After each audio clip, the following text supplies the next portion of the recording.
اوس د خدمت او د یووالي وخت دی، اوس د وطن د جوړونې وخت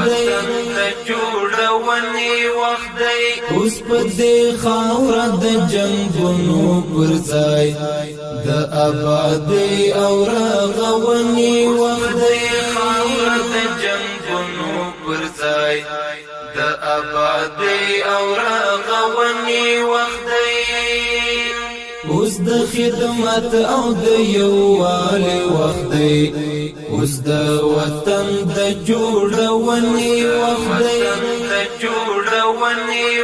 دی، اوس په دې خاوره د جنګونو پر ځای د آبادۍ او رغونې وخت دی، د آبادۍ او رغونې وخت دی.